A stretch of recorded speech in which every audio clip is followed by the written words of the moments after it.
Good afternoon po, good afternoon mga kabeng-beng, especially sa ating kabeng-beng na tagat Surigao del Sur. So yan, papadala natin sa Surigao del Sur to mga beng-beng. So napakalayo, di po ba, from Pampanga to Surigao del Sur. So Sir Arnel Payak na Surigao del Sur, ito na yung unit mo sir, napaka-pogi.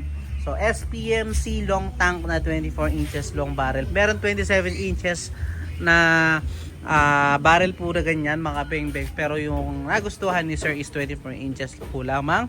So long tank na po siya, 20 shots kada refill, tukak mga beng-beng. Yan po ay stainless po ha, hindi po yan chrome mga beng-beng, hindi po yan naka-chrome, stainless po yan, napaka-pogi. Ayan, so dual barrel band, tukak with safe. Ayan po yung safe mga beng-beng. ABS black powder 4x16x44 at silencer na original na gawa ng SPMC. So sila yung may gawa ng unit, sila din po yung may gawa ng silencer, kaya okay na okay po yan, talagang machine fitted po yan.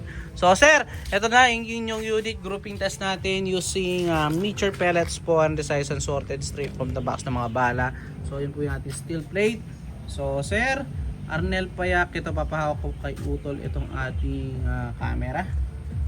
So gamit na naman natin yung ating bagong phone, kaya hindi na naman pwede sa ating side ka. So first shot po tayo mga kabeng-beng. First shot. First shot mga kabeng-beng.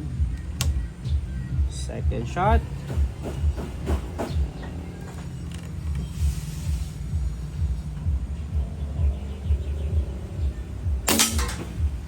Pellet to pellet po.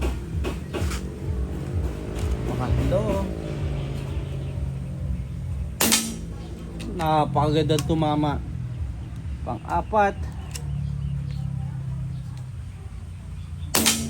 Shit, solid. Pang-lima. Pang-anim. Napakagandang tumama sir. Pang-pito. Pang-walo. Pang-siyam.